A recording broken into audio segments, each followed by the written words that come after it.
مسند احمد بن حنبل کی حدیث نمبر ہے 8704۔ حضرت سیدنا ابو ہریرہ رضی اللہ تعالیٰ عنہ بیان کرتے ہیں کہ رسول اللہ صلی اللہ علیہ وآلہ وسلم نے فرمایا، ان للہ عز وجل ملائکۃ فضلا، اللہ تعالیٰ عز وجل کے کچھ ملائکہ ان کرامن کاتبین کے علاوہ ہیں، یبتغون مجالس الذکر، جو زمین پر سیر کرتے رہتے ہیں اور جہاں ذکر کی مجلس ہوتی ہے اس مجلس کی تلاش میں رہتے ہیں کہ کہاں ذکر کی مجلس ہو اور اس مجلس میں جا کر وہ شامل ہوں۔ تو جہاں ذکر کی محفل ہوتی ہے اس محفل میں وہ شامل ہوتے ہیں، نہ صرف شامل ہوتے ہیں بلکہ جہاں وہ اہل ذکر بیٹھتے ہیں وہاں سے لے کر آسمان تک ان کو ڈھانپ لیتے ہیں۔ جب وہ مجلس ذکر ختم ہونے کے بعد اللہ تعالیٰ عز و جل کے حضور حاضر ہوتے، حالانکہ وہ جانتا ہے اور بخوبی جانتا ہے، اللہ تعالیٰ عز و جل ان فرشتوں سے فرماتے ہیں، من این جئتم، کہاں سے آ رہے ہو، کہاں گئے تھے، کہاں سے آ رہے ہو؟ تو فرشتے عرض کرتے ہیں، باری تعالیٰ تیرے بندوں کے پاس گئے تھے، ایسے بندے جو تجھ سے جنت کا سوال کر رہے تھے، جہنم سے پناہ مانگ رہے تھے اور تجھ سے استغفار طلب کر رہے تھے، اپنے گناہوں کی معافی مانگ رہے تھے۔ جامع ترمذی کی روایت میں تھوڑا سا اضافہ ہے کہ اللہ تعالیٰ عز و جل ارشاد فرمائے گا، انہوں نے جنت کو دیکھا ہے، انہوں نے جنت کو دیکھا ہے۔ تو فرشتے عرض کریں گے، باری تعالیٰ دیکھا تو نہیں ہے، لیکن اگر دیکھ لیتے تو پہلے سے زیادہ سوال کرتے، مزید سوال کرتے۔ اچھا انہوں نے جہنم کو دیکھا ہے؟ عرض کرتے ہیں کہ باری تعالیٰ دیکھا تو نہیں ہے، لیکن اگر مشاہدہ کر لیتے، دیکھ لیتے تو پہلے سے زیادہ پناہ مانگتے۔ نہ انہوں نے جنت کو دیکھا ہے نہ جہنم کو دیکھا ہے، ان میں سے کسی کو دیکھا نہیں، بن دیکھے وہ جنت کا سوال کرتے ہیں، جہنم سے پناہ مانگتے ہیں، تجھ سے استغفار طلب کرتے ہیں۔ اللہ تعالیٰ عز و جل ارشاد فرماتا ہے، اے فرشتوں، میں نے ان سب کو بخش دیا،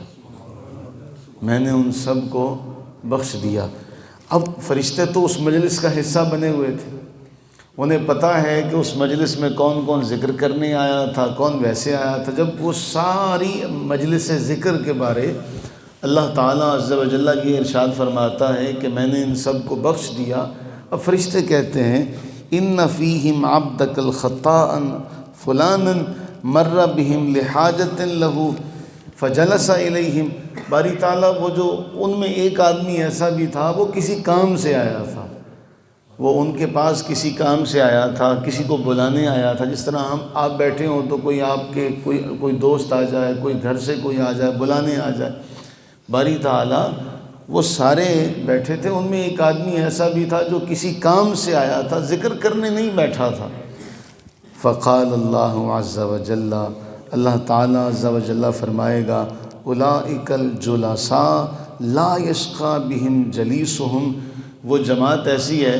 کہ ان کا ہم نشین ہی محروم نہیں رہتا، میں نے اس کام سے آنے والے کو بھی بخش دیا۔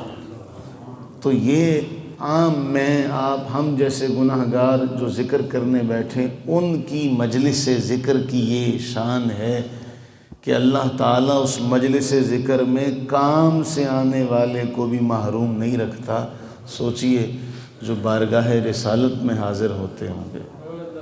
جو نبی صلی اللہ علیہ وسلم کی بارگاہ میں حاضر ہوتے ہوں گے، حضور نے غیر المغضوب علیہم ولا الضالین کہا ہوگا، انہوں نے آمین کہا ہوگا، حضور نے سمع اللہ لمن حمدہ کہا ہوگا، انہوں نے پیچھے ربنا لک الحمد کہا ہوگا، ان کی شان کا عالم کیا ہوگا۔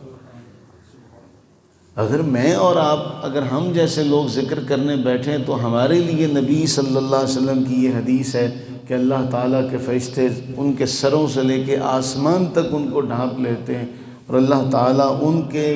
پاس بیٹھنے والے، آپ کے پاس بیٹھنے والے کو اللہ محروم نہیں رکھے گا، اپنی بخشش سے محروم نہیں رکھے گا، تو جو محبوب کریم علیہ السلام کے پاس بیٹھتے ہوں گے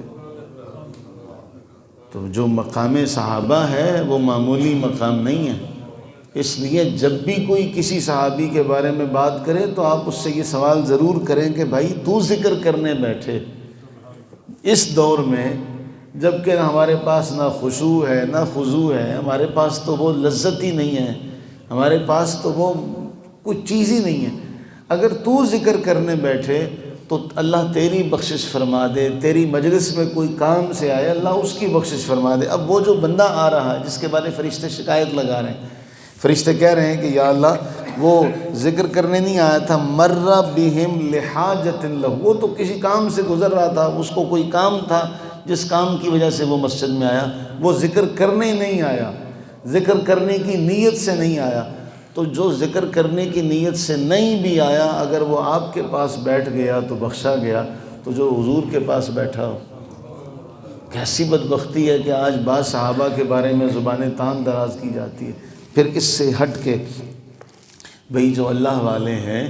جو اللہ کے ولی ہیں، اگر ان کے پاس کوئی جائے اور وہاں جا کے وہ اللہ کو یاد کرے، اللہ کا ذکر کرے، تو وہ محروم رہے گا۔ تو یہ سب سے بڑی بات ہے کہ اللہ تعالیٰ کی رحمت بہانے تلاش کرتی ہے، اللہ تعالیٰ کی رحمت بہانے تلاش کرتی ہے کہ اللہ والوں کے پاس بیٹھو، اللہ والوں کے پاس بیٹھنے سے تمہارے پاس اور کچھ بھی نہ ہوا، ان کے پاس بیٹھنے سے، اس لیے کہ حضور نے فرمایا، اللہ تعالیٰ فرماتا اولئک الجلساء لا یشقی بہم جلیسہم، یہ جو اللہ والے ہیں، ولی اللہ ہیں، اللہ کے اولیاء ہیں، ان کے پاس بیٹھنے والا چاہے ذکر کی نیت سے نہ بھی آیا ہو، کام سے ہی آیا ہو، آیا تو ہے نا،